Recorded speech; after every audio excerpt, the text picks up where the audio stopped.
an extraordinary battery of sanctions. They are the most isolated country in the world. They are cut off from basic commerce and exchanges beyond their borders that every other country, almost every other country, takes for granted. Their people are extraordinarily impoverished. The contrast between living standards in the north and living standards in the south could not be greater, and couldn't be a greater testimony to the benefits of living in a free society. And so the real consequence, should they go forward with a launch, is they will have missed an opportunity. Because what we've presented to them, and what we've consistently presented to them, is an opportunity for them to take a different path than the one they've been taking, which is resulting in not simply hardship for their people, but a state that is decades behind their counterparts in the region in terms of development, in terms of economic strength, in terms of influence in world affairs. And so immediate, concrete, tangible effects, we had offered them the possibility, as part of a series of confidence-building measures, to move forward with a nutritional aid package, for example. We've indicated to them very directly, because this was part of discussions that had taken place among negotiators, that it would be difficult to move forward with that package if they show themselves unable to make commitments that they've made even a month earlier. Because part of the challenge for any nutrition aid package, for example, is that you make sure it actually gets to the people who need it, and it doesn't go to serve elites in that country or their military. That requires monitors. It's very difficult to have monitors at a period of tension and friction. And it is difficult to provide aid if you don't think that it's going to get to the people who actually need it.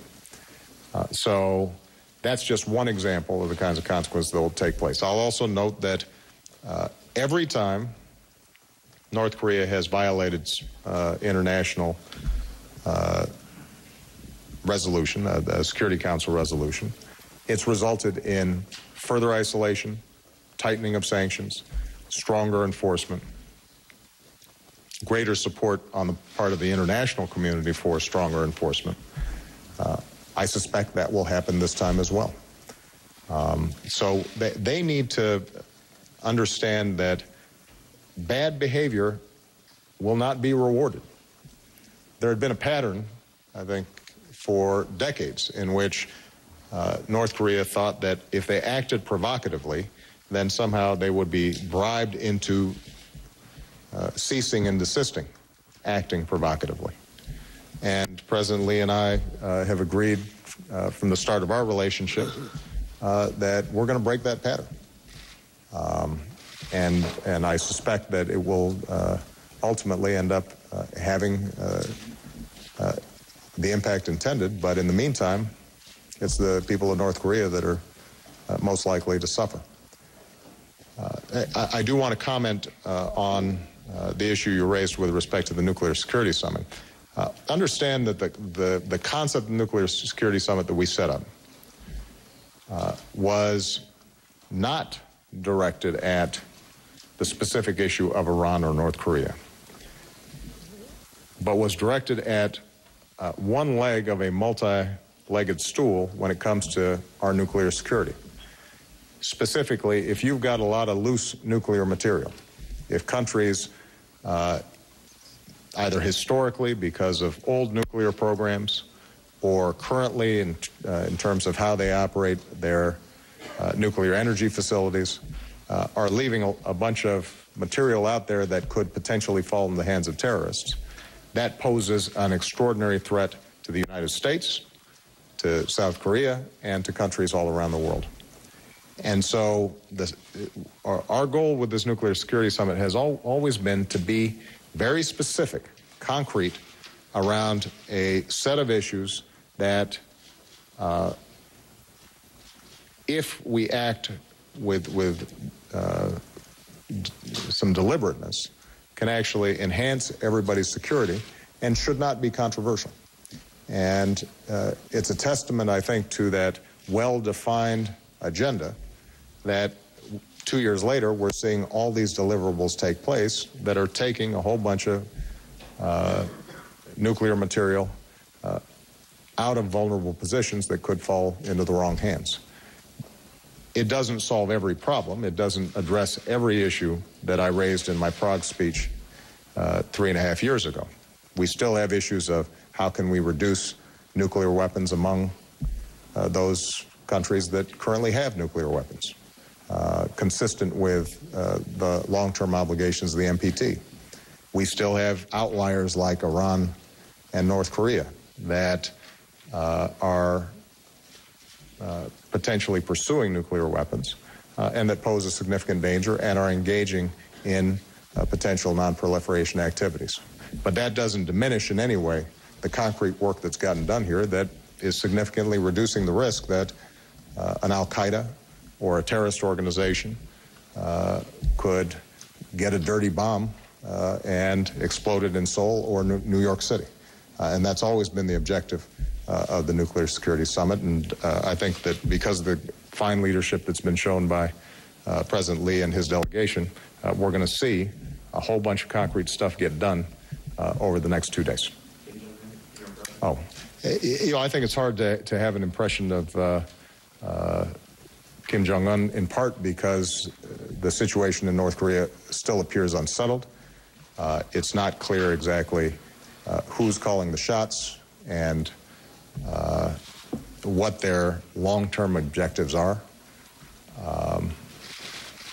But regardless of the North Korean leadership, what is clear is that they have not yet made that strategic pivot where they say to themselves, what we're doing isn't working. It's leading our country and our people down a dead end. And, you know, Ben, you were there at the DMZ, and it's like you're in a time warp.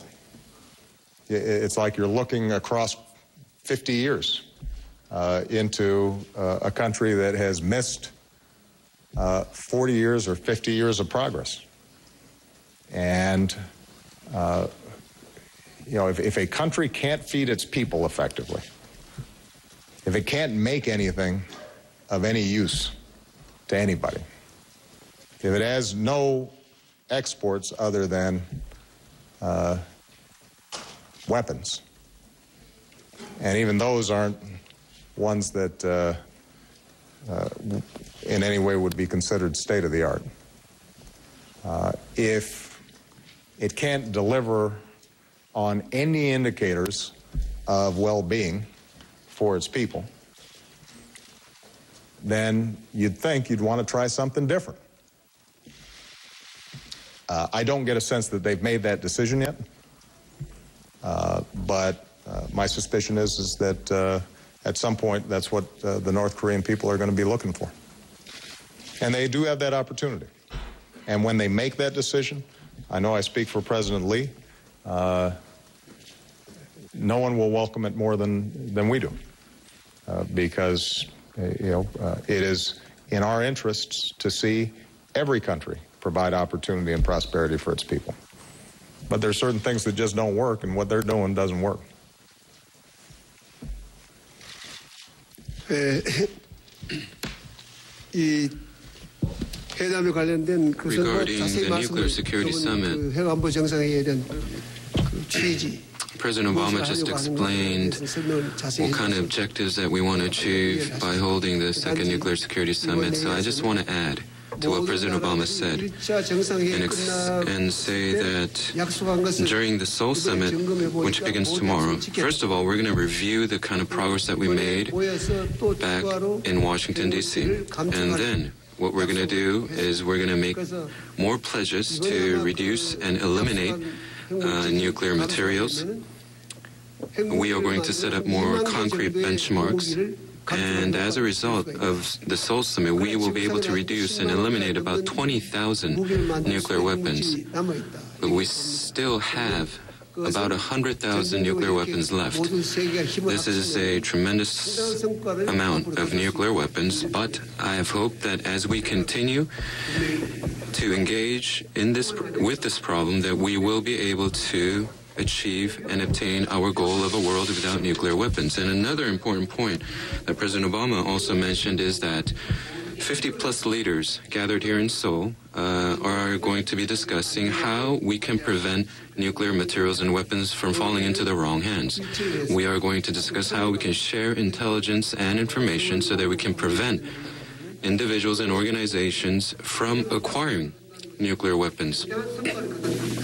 You can just only imagine the kind of work that will go into coming up with an agreement between 50-plus states, but nonetheless, we share a common vision and a commitment. And I'm confident that following the meeting in Washington, D.C., the meeting that will start tomorrow will contribute to enhancing our safety and security.